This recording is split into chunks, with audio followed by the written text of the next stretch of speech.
A humid July afternoon in 1944, the air thick with mosquitoes and the distant rumble of B-24 bombers practicing formations over Camp Roswell, New Mexico. 12 German women stood in the prison camp's recreation yard, their faces flushed from the desert heat that radiated off the packed earth like waves from an oven. They had arrived 3 weeks earlier, the second group of female prisoners to reach American soil, their journey from the battlefields of Italy ending in this unlikely corner of the American Southwest. Hildegard Becker wiped sweat from her brow with the back of her hand, her nurse's training making her acutely aware of the signs of heat exhaustion in her fellow prisoners. At 32, she had seen enough suffering in the field hospitals of North Africa to recognize when morale was dangling by a thread. The younger women clustered in the shade of the mess hall, their Wehrmacht auxiliary uniforms replaced with simple cotton dresses provided by the Red Cross, talking in hushed German about letters from home that might never come. Captain Janet Morrison watched from her office window, her fingers drumming against the wooden desk as she considered the challenge before her.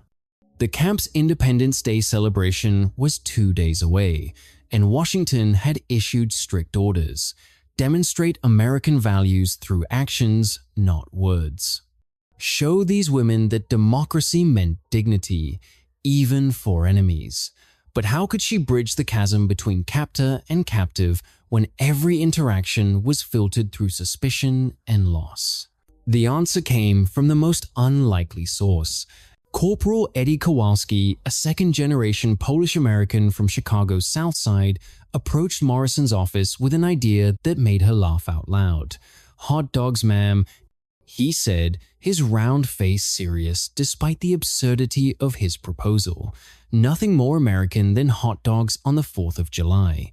My mother always said food brings people together." Morrison studied the earnest young man who had volunteered for guard duty, despite a medical discharge from combat duty due to shrapnel in his left knee. "Corporal, these women have been living on Wehrmacht rations and whatever the Italians could spare. You really think American street food is going to make a difference?" "With respect, ma'am," Eddie replied, his Chicago accent thickening with enthusiasm. "You haven't had my hot dogs. I used to work at Comiskey Park before the war. I know every trick to making them perfect." 2 days later, the morning of July 4th dawned with unusual clouds that promised a break from the desert heat. Eddie had spent the previous day preparing with the dedication of a master craftsman. He'd convinced the supply sergeant to requisition proper natural casing frankfurters from Albuquerque, not the military issue mysteries that usually passed for sausages. Fresh buns had been baked that morning, their sweet aroma drifting across the compound like an invitation. The German women filed into the decorated mess hall with visible reluctance. Red, white, and blue bunting hung from the rafters, decorations that might have seemed mockingly triumphant but were arranged with such earnest enthusiasm that they appeared almost innocent. American guards and staff had gathered for the celebration, their usual military bearing softened by the holiday atmosphere. Hildegard approached the serving table, where Eddie stood proudly beside his makeshift hot dog station. A large pot of water simmered on a portable burner, and beside it, an array of condiments that seemed exotic in their colorful abundance. Bright yellow mustard, crimson ketchup, emerald pickle relish, and a mysterious container of pale sauerkraut that Eddie had included as a nod to German tastes. "What is this?" asked Ingrid Müller, the youngest of the prisoners at 19, her nose wrinkling as Eddie placed a hot dog in a bun with the reverence of a priest handling communion wafers. The sausage nestled in the soft bread looked nothing like the Worcester she knew from her Bavarian childhood. It was too smooth, too uniformly brown, too American. Eddie's face lit up with the enthusiasm of a true believer. This, ladies, is a hot dog. Frankfurt's gift to America, you might say. He applied a precise zigzag of mustard with practice flair. Your countrymen invented the Frankfurter, but we perfected the presentation. Hildegard picked up the assembled hot dog with obvious skepticism, holding it at arm's length as if it might explode. The other women gathered around, their curiosity overcoming their reserve. "Das ist kein Wurst," she declared, her voice carrying the authority of someone who had grown up in a Munich delicatessen. "This is not sausage. It's too… what is the word? Processed? Like baby food, made into tube shape." The laughter that erupted from the German women was not cruel, but genuinely bewildered. They passed the hot dog among themselves like anthropologists examining an artifact from an incomprehensible civilization. "In Germany, we would feed this to dogs, perhaps," Ingrid added, not realizing the irony of her words. "Not to people." Eddie's shoulders sagged, his pride in his craft wounded more deeply than any shrapnel could have managed. Captain Morrison stepped forward, her jaw set with determination, but Eddie raised his hand slightly, a gesture that asked for patience. "You know," he said, his voice quiet but clear, "my grandparents came from Poland. When they arrived at Ellis Island in 1892, they had nothing but the clothes on their backs and a few family recipes.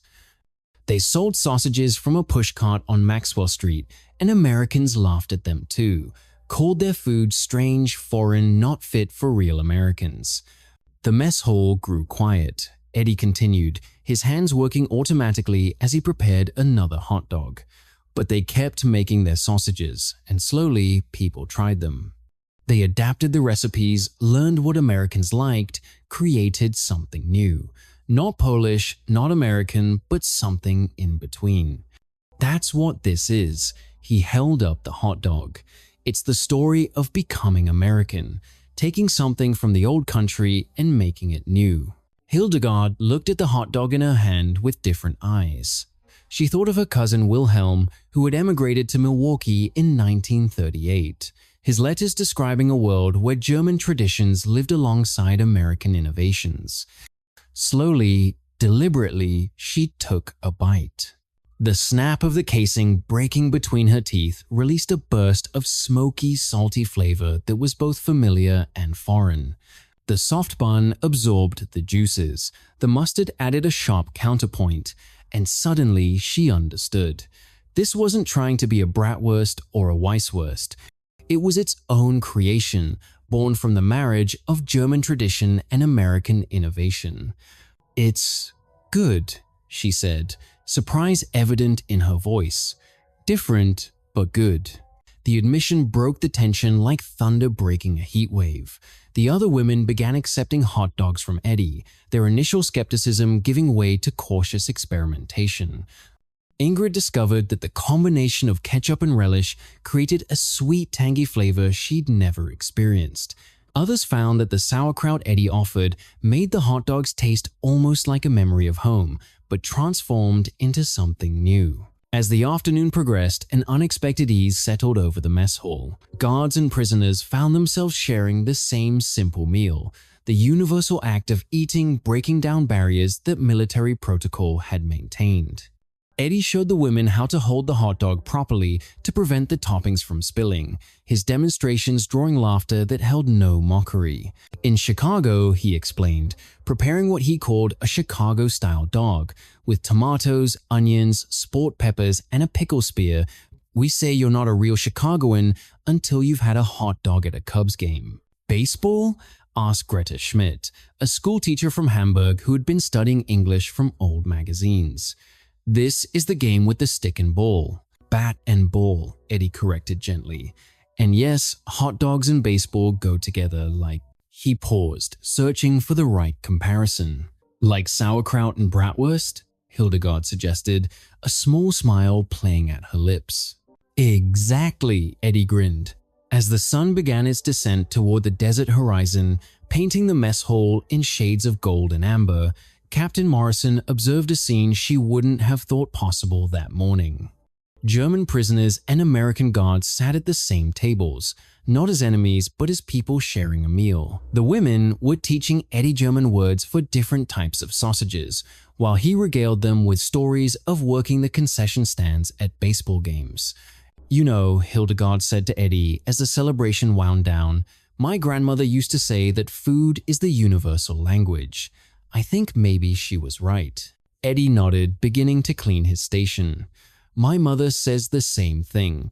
Funny how grandmothers everywhere seem to know the same truths. 3 weeks later, when the next group of prisoners arrived, it was Hildegard who approached Captain Morrison with a request. Perhaps, she said carefully, we could help Corporal Eddie prepare hot dogs for the new arrivals as a welcome. Morrison agreed, and soon the kitchen became a place of unexpected cultural exchange. The German women taught Eddie to make proper sauerkraut and introduced him to different styles of mustard they improvised from available ingredients. In return, he showed them variations of the hot dog from across America.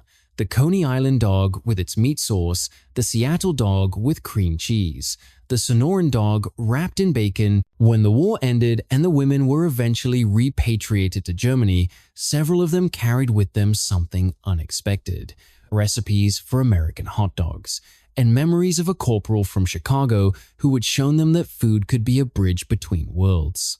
Ingrid Müller, who had been the first to mock the strange American sausages, opened a small food stand in rebuilt Munich in 1950, selling what she called American-style hot dogs to curious Germans and homesick American soldiers stationed nearby. Years later, she would tell her children about the day she learned that sometimes the things we mock at first glance become the very things that connect us. That understanding doesn't always come through grand gestures or formal treaties, but sometimes through something as simple as a sausage in a bun, offered with genuine warmth on a hot July afternoon in the desert, where enemies became, if not friends, then at least fellow human beings sharing a meal. The hot dog, that humble American icon born from German roots, had become what Eddie always knew it could be. Not just food, but a symbol of how cultures blend, adapt, and create something entirely new. Something that belongs to everyone and no one. A small piece of common ground in a world too often divided by differences. In the end, it wasn't the processed meat or the soft bun that mattered. It was the act of sharing, of being willing to try something new, of finding humanity in the most unexpected places. As Hildegard had written in her last letter from the camp to her sister, the Americans taught us many things, but perhaps the most important was this: sometimes the greatest courage is simply taking a bite of something unfamiliar and finding that it tastes like possibility.